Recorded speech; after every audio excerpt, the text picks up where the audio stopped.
Have you ever looked at one of your prints and thought, it's nice, but it's missing something? Well, I had a stack of monoprints and botanical prints that I kept because I thought they had some potential.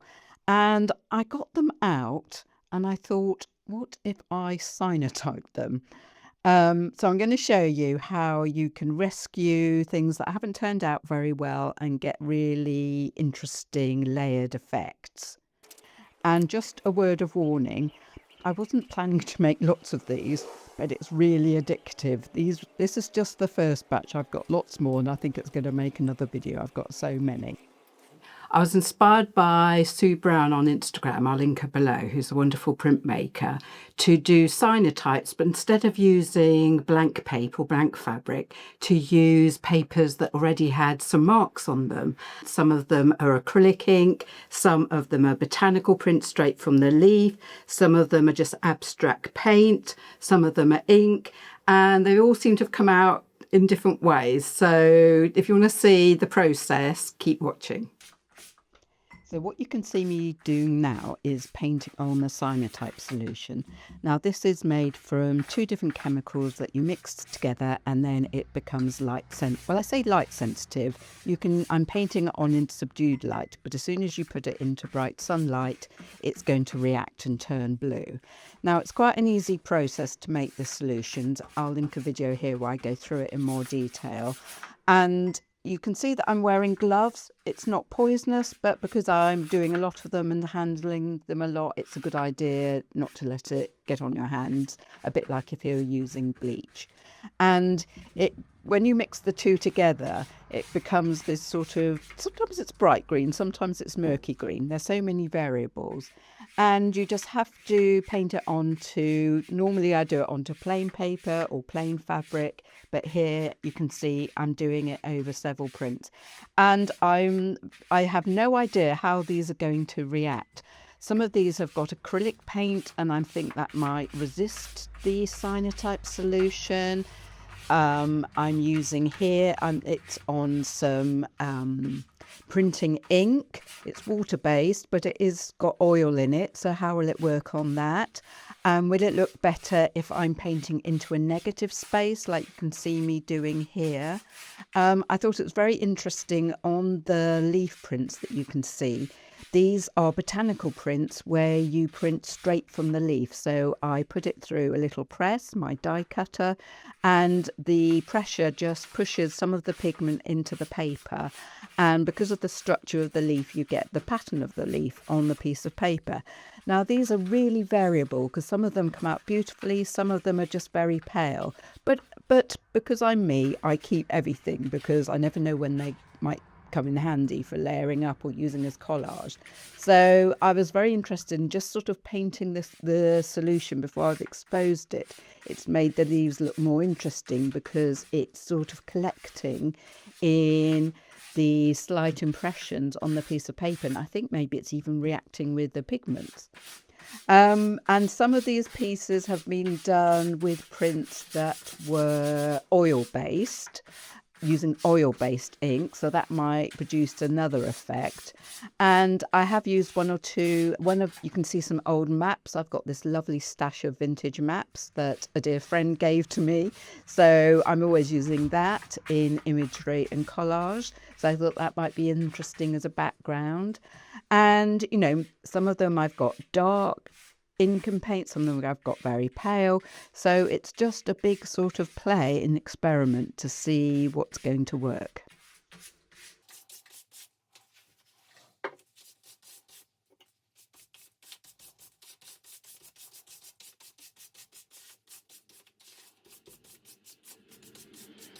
I'm using these transparencies to make my prints with, and you can just buy it. It's transparent film either for a laser printer or an inkjet printer, and I'm using a lot of my drawings that I've inverted them because I want the detail to be the blue. I've had to make it into a negative. Let me know if you'd like me to go into that more detail. I could do a standalone video, quite short one, where I show how to do that. It's quite easy and you just need to have the right software. And it's a mixture of my own drawings, some found materials that I use for printing, and some photographs, because again, it's sort of an experiment to see how they're going to turn out. So these are all the papers now the cyanotype solution has dried. I've kept it covered so as not to get too much light to it. And you can see it's gone quite dull now. You're not getting that bright, vivid green. And already some interesting things are happening. It's sort of collecting more in some places than others. So I'm intrigued to see what's going to happen when I expose them. Now, usually it's quite fun to see a speeded up process of the cyanotype happening, because if you can see the paper or the fabric, you can actually see the colour change happening. But because I'm using these negatives where a lot of the paper is being shielded from the sun, in this case it's just this very fine writing. I use this letter a lot because I just love the marks that it makes. There's not a lot to see, so I'm just going to speed this up. It's quite fun to see the clouds moving, and because we've got such strong sunshine at the moment, it just takes a few minutes.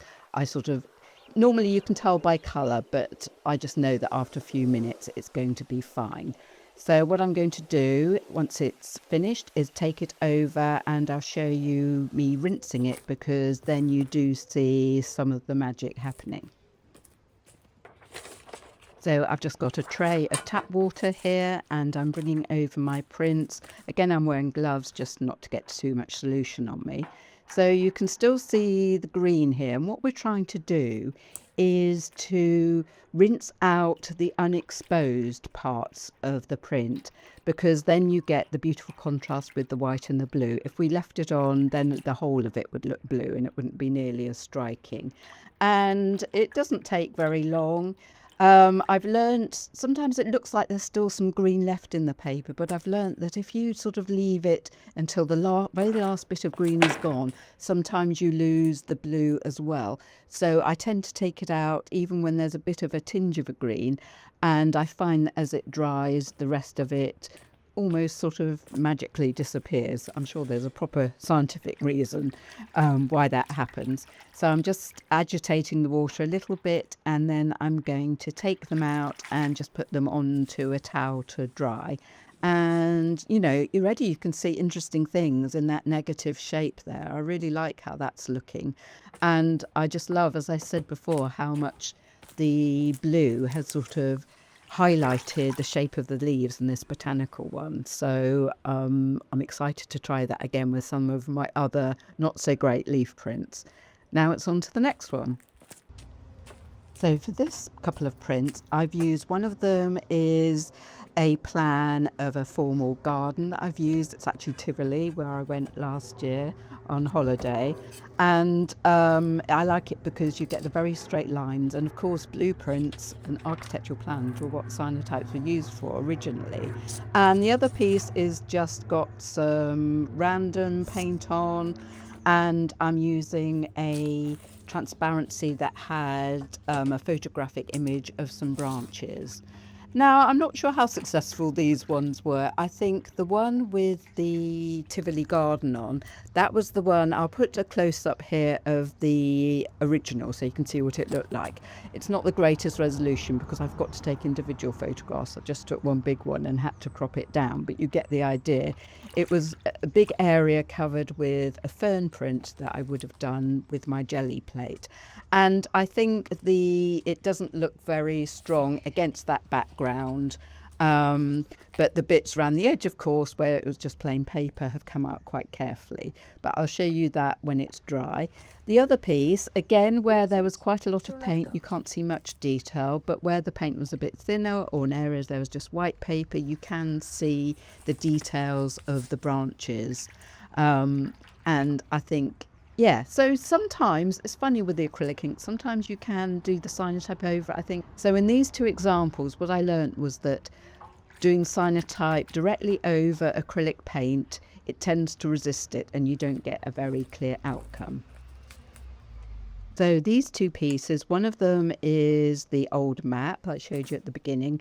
The other one is a, a jelly print of some reeds, and then I was sort of making packets and boxes and things. So this was from I think a die cut of a little packet that you could make, and it had a little bit of orange paint on it as well.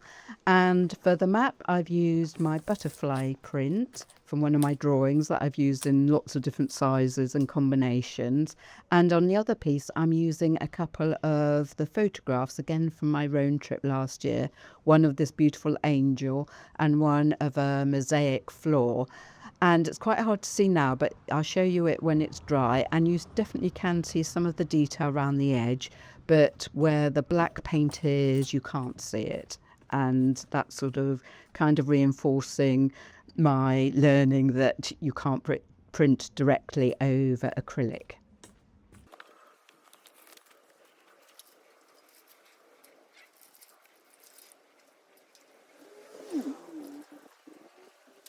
And these two pieces, I've got one that's quite similar to the packet in the last shot. It's of reeds again. This piece it had an orange background of acrylic paint, but quite thin, so perhaps it will work on top. And then a couple of leaf prints that I think again was acrylic paint, but directly from the leaf.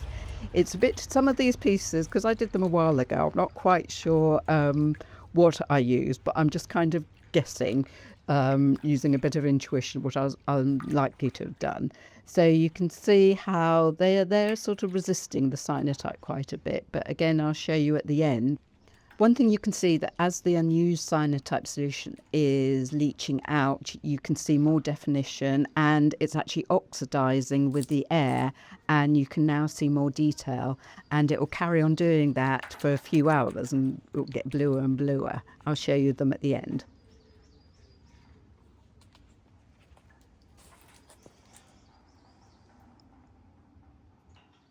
These pieces, I've got one that just had some writing that I'd done with ink, acrylic ink, I think it was, or it could have been Indian ink, just in my handwriting. And I've used a couple of intricate drawings. I did a project where I was coming up with some things that related to Charles Darwin. So I've got a beetle and I've got some morning glory. I found out all the things that he studied to sort of come up with his theories.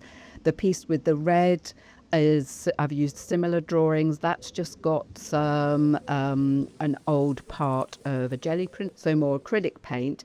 The piece with the sort of spidery plant, I think that could be acrylic paint or it could be ink. It was when I was doing my designs for my tulip book, and I did some at the printing press with oil-based ink, but I did some samples at home with acrylic paints. I'm not quite sure.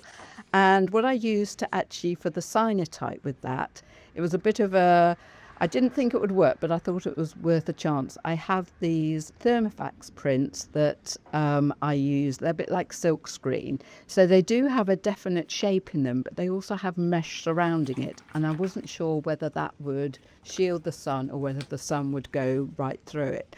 And it wasn't a complete disaster. You can see some detail. And again, I'll show you that at the end. Now these pieces, apart from the ammonite, which I'm pretty sure was done with ink, the water-based but containing oil ink, I think the other three were all done with acrylic paint, but directly from leaves and using my gel plate. But I do think I've got some paint on the backgrounds as well, apart from the brown leaf where it was just white all the way round. I'll show you the close-up of that. And so because of that, I think they're going to come out differently.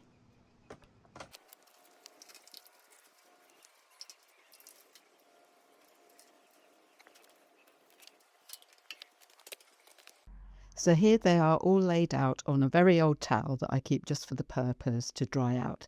And you do have to be careful with paper. I chose ones that were already quite substantial in weightiness, because once they're wet, they can become quite fragile. So do handle them carefully while they're drying. And you can see already how the green is disappearing and they're looking bluer. And as it's such a sort of serendipitous method, this, that some have, I'm much more pleased with others, and I'll go through them in detail and show you the ones that I like and the ones I thought I didn't like.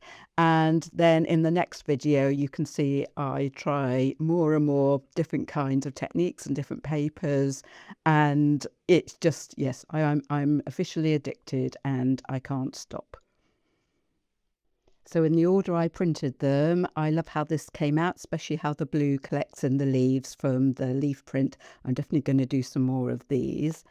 And the second one shows how if you have a negative shape, you're going to see a lot more of the cyanotype detail. And this is probably the least successful one because there's not that much definition. Saying that, I would just cherry pick pieces of it and use it in collage.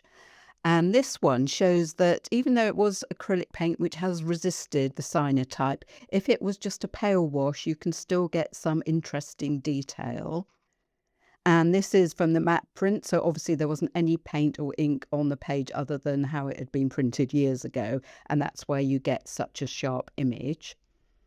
And this one, again, you've got quite a sort of shadowy image, but it just shows how you can layer up and get a sort of quite a sophisticated effect.